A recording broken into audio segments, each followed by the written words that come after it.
நம் ஆண்டவர் இயேசு கிறிஸ்துவில் என் அன்புக்குரிய சகோதரிகளே, சகோதரர்களே, தினம் தினம் திருப்பாடல் வழியாக தொடர்ந்து இறை வார்த்தையை உங்களோடு பகிர்ந்து கொள்வது குறித்து மிக்க மகிழ்ச்சி அடைகின்றேன். ஆண்டவர் ஒவ்வொரு நாளும் நமக்கு தரக்கூடிய இந்த நல்ல வாய்ப்புக்காக அவருக்கு நன்றி செலுத்துகிறேன். ஒவ்வொரு நாளும் ஆண்டவருடைய வார்த்தையை நாம் வாசிக்கிறோம், அந்த வார்த்தையை நாம் தியானிக்கிறோம், அந்த வார்த்தையின்படி வாழ்வதற்கு ஆண்டவருடைய அருளை நாம் கேட்டு மன்றாடுகின்றோம். திருப்பலியிலே இறை வார்த்தையை வாசிக்கின்றோம்.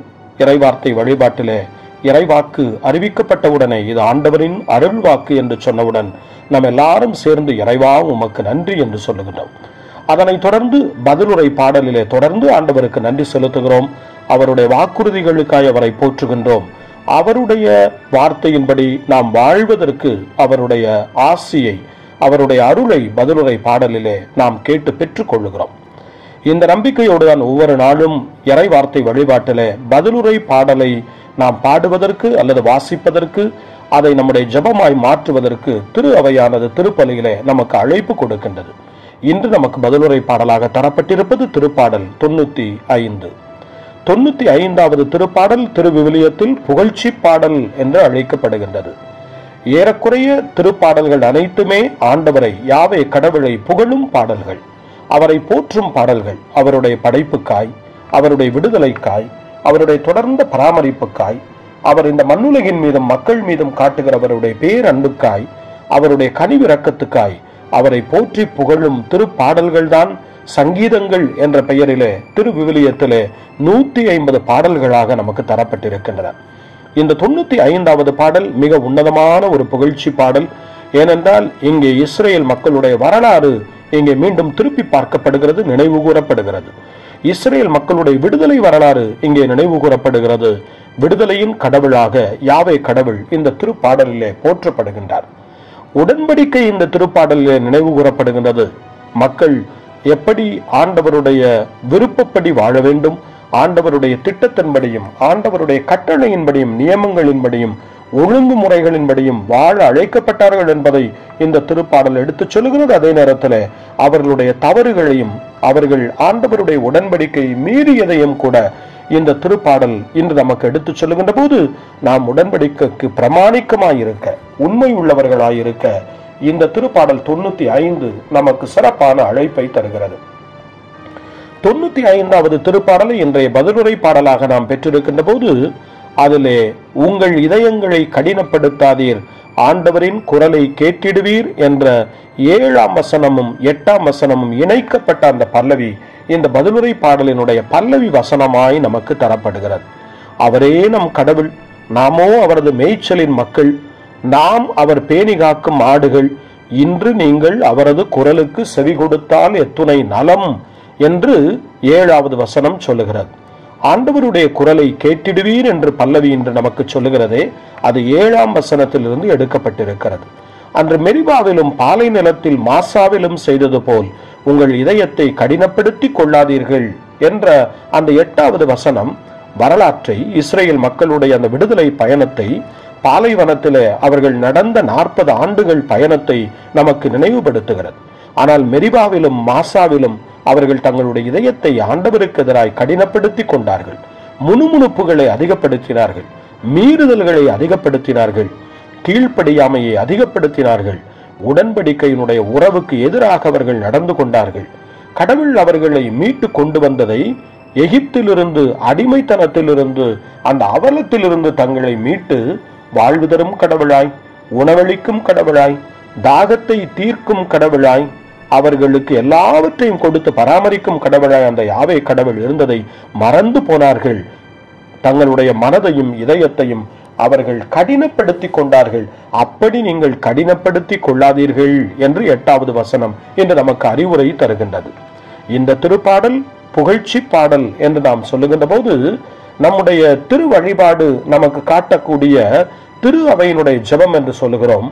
அதை ஒவ்வொரு நாளும் காலையிலே திருப்புகழ் மாலையிலே நாம் ஜெபிக்கிறோம். அந்த ஜெபத்திலே அழைப்பு திருப்பாடல் என்று நமக்கு ஒன்று கொடுக்கப்படுகிறது. அந்த அழைப்பு திருப்பாடலோடு தான் ஒவ்வொரு நாளும் காலை புகழை, மார்னிங் பிரேயர் அல்லது ஆங்கிலத்திலே மார்னிங் பிரேயர் என்றும் லத்தீனிலே லார்ட்ஸ் என்றும் நாம் ஆண்டவரை புகழும் காலை ஜெபத்தை ஜெபிக்கிற போது இந்த அழைப்பு திருப்பாடல் எப்பொழுதுமே 95வது திருப்பாடல் தான் நமக்கு தரப்படுகிறது.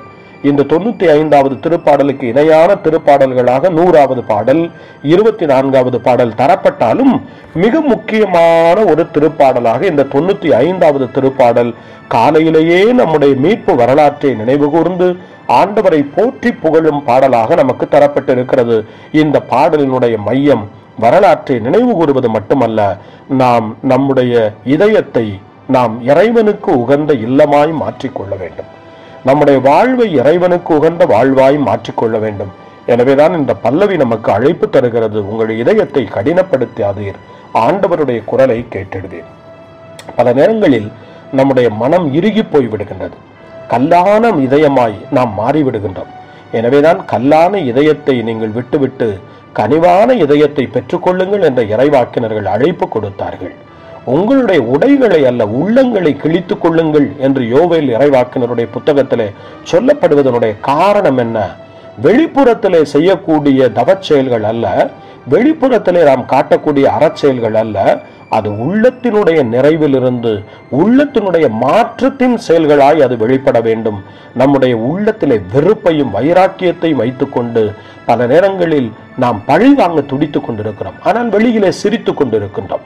வெளியிலே பார்ப்பதற்கு நாம் இயல்பான வாழ்க்கை வாழ்வது போல நாம் காட்டிக்கொண்டாலும் உள்ளத்திலே அகந்தை, ஆணவம், செருக்கு, வெறுப்பு, பழிவாங்க துடிக்கக்கூடிய இழிவான எண்ணங்கள் நம்முடைய வாழ்வை சீரழித்துக் கொண்டிருக்கின்றன. நம்முடைய கிறிஸ்தவ அழைப்பை அவை சீரழித்துக் கொண்டிருக்கின்றன. இன்று நமக்கு தரப்பட்டிருக்கிற இந்த பல்லவி வசனம், உங்களுடைய இதயத்தை நீங்கள் கடினப்படுத்தாதீர்கள், ஆண்டவருடைய குரலை கேளுங்கள். ஒரு எதிர்மறை கடின உள்ளம் என்று சொல்லப்படுகிறது, நேர்மறை ஆண்டவருடைய குரல் என்று சொல்லப்படுகிறது. ஆண்டவருடைய குரலை கேட்பதற்கும் நம்முடைய உள்ளத்தினுடைய கடின நிலை உடைபட வேண்டும்.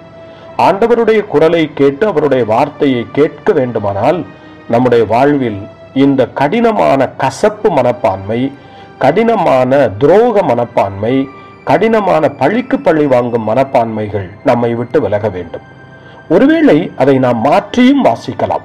ஆண்டவருடைய குரலுக்கு நாம் எப்போது செவி கொடுக்கின்றோமோ, ஆண்டவருடைய வார்த்தையை எப்போது நாம் தாகத்தோடு கேட்கின்றோமோ, ஆண்டவருடைய வார்த்தைக்கு பணிந்து நாம் எப்போது வாழ்கின்றோமோ, அப்பொழுது நம் வாழ்வு மாறும்.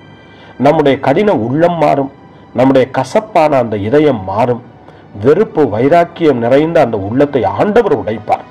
ஆண்டவருடைய ஆவியானவர் அதை உடைத்து மாற்றங்களை கொண்டு வருவார். இறை வார்த்தை வலிமை வாய்ந்தது, மாற்றங்களை நம்மிலே கொண்டு வரக்கூடிய சக்தி வாய்ந்தது.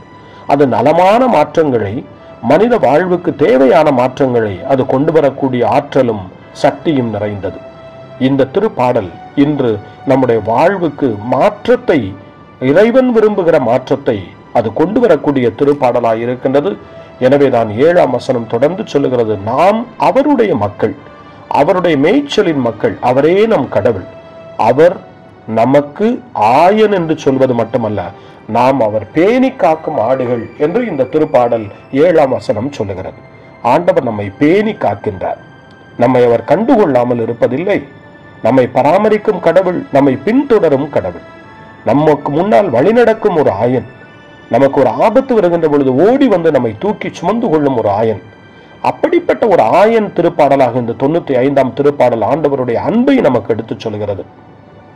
இந்த உலகத்தில் இப்படிப்பட்ட இந்த அன்பும் இரக்கமும் நிறைந்த அந்த கடவுளைத்தான், அவருடைய வார்த்தைகளைத்தான் நாம் பல நேரங்களிலே உதாசீனப்படுத்தி விடுகின்றோம். அவற்றையெல்லாம் நம்முடைய வாழ்க்கையில தூக்கி எறிந்துவிட்டு அலகை எனப்படுகிற தீயவனுடைய அந்த தந்திரங்களிலே நாம் சிக்கி தவித்துக் கொண்டிருக்கிறோம். அந்த சூழ்ச்சிகளுக்கு இரையாகி விடுகின்றோம். இன்றைய இந்த திருப்பாடல் நம்முடைய வாழ்வுக்கான அடிப்படை மாற்றத்தை கொண்டு வர நம்மை தூண்டும் பாடல், நம்மை கேட்டுக்கொள்ளும் பாடல். இதயத்தை கடினப்படுத்தாதீர், ஆண்டவருடைய குரலை கேட்டிடுவீர். இன்று நீங்கள் அவரது குரலுக்கு செவி கொடுத்தால் எத்துணை நலம், அன்று மெரிவாவிலும் பாலை நிலத்தில் மாசாவிலும் செய்தது போல என்று இஸ்ரேலுடைய பழைய வரலாறு இங்கே நினைவு கூறப்படுகிறது. மெரிவாவும் மாசாவும் ஆண்டவரை அவமதித்த இடங்கள். மெரிவாவும் மாசாவும் இஸ்ரேல் மக்கள் மோசேக்கு எதிராக பேசிய, அவர்கள் ஒரு எழுச்சியோடு ஆண்டவருடைய வார்த்தைகளை கடின உள்ளத்தோடு மீறிய இடங்கள். நாமும் இன்று பல நேரங்களில் நம்முடைய இதயத்தை மெரிவாவாய் மாற்றிக்கொள்ளுகிறோம், நம்முடைய வாழ்க்கையை மாசாவாய் மாற்றிக்கொள்ளுகிறோம். நம்முடைய எண்ணத்தையும் நம்முடைய சிந்தனைகளையும் கூட மெரிபாவாய் மாசாவாய் இறைவனுக்கு எதிரான செயல்பாடுகளாய் நாம் அமைத்துக் கொள்ளுகிறோம். அப்பொழுதெல்லாம் நம்முடைய இதயம் கடினப்பட்டு போய்விடுகின்றது. நம்முடைய இதயம் ஆண்டவருடைய அமைதியும் அன்பும் தங்க வேண்டிய இல்லமாய் மாறுவதற்கு பதிலாக வெறுப்பு, அகந்தை, ஆணவம், செருக்கு குடிகொள்ளும் ஒரு குடிலாய் அது மாறிவிடுகின்றது. அப்படிப்பட்ட அந்த நிலையை நாம் மாற்றிக்கொள்ள 9வது வசனத்தில் சிறப்பான அழைப்பு தரப்படுகிறது. அங்கே உங்கள் மூதாதையர் என்னை சோதித்தனர், என் செயல்களை கண்டிருந்தும் என்னை சோதித்து பார்த்தனர். எங்கே? மெரிபாவும் மாசாவும் நம்முடைய முன்னோர்களும் மூதாதையர்களும் இஸ்ரேல் மக்களும் ஆண்டவரை சோதித்த இடங்கள் என்று சொல்லப்படுகின்றன. சோதனை என்பது நன்மையின் உருவான கடவுளை நாம் சோதித்து பார்ப்பதுதான் இங்கே சொல்லப்படுகின்ற இறைவாக்கு அடிப்படையிலான சோதனை. இந்த சோதனைகள் இயேசுவுக்கு வந்தது. பாலை நிலத்திலே அலகையை சந்தித்தார். அது உணவு குறித்த சோதனை, அவருடைய அடிப்படை தேவைகள் குறித்த சோதனை, அவருடைய ஆளுமை குறித்த சோதனை, அவருக்கு தரப்படக்கூடிய அந்த பட்டங்கள், பதவிகள், பெருமைகள், இவற்றை குறித்த சோதனை. அந்த சோதனைகளை அலகையின் சோதனைகள் என்று நாம் இறை வார்த்தையிலே, புதிய ஏற்பாட்டிலே, நற்செய்திகளிலே வாசிக்கிறோம். அந்த சோதனைகளை தந்தவன் தான் அலகை என்றும் தீயவன் என்றும் சொல்லப்படுகின்றான். ஆனால் இயேசு அவற்றை முறியடித்தார். அந்த முறியடிப்புக்கு காரணம் அவர் கடவுளை பற்றி கொண்டது. இந்த இஸ்ரேல் மக்கள் தீமையிலே வீழ்ந்து விட்டதற்கு பல நேரங்களில் காரணம் என்ன? இறைவனை உதறிவிட்டது, அவர்களுடைய உள்ளத்தை கடினப்படுத்தி கொண்டது. இந்த இறைவார்த்தை, இந்த திருப்பாடல் 95 இன்று நமக்கு மிக மிக அருமையான ஒரு செய்தியை தருகின்றது. வாருங்கள், தாழ்பணிந்து இறைவனை தொழுவோம், நம்மை உருவாக்கி ஆண்டவர் முன் முழந்தாளிடுவோம் என்று 6ஆம் வசனம் சொல்லுகிறது. நாம் இறைவனுக்கு முன்னால் தாழ்பணிந்து அவரை தொழுவது என்பது அவருடைய வார்த்தைகளை தாழ்ச்சியோடு ஏற்றுக்கொள்வது, அவருடைய வாக்குறுதிகளை நம்புவது, நம்மை உருவாக்கிய கடவுள் ஒரு நாளும் நம்மை கைவிட மாட்டார் என்ற நம்பிக்கையிலே நாம் நிலைத்திருப்பது. எனவேதான் 6ஆம் வசனம் இன்று நமக்கு ஒரு அழைப்பை, சிறப்பான அழைப்பை தருகிறது.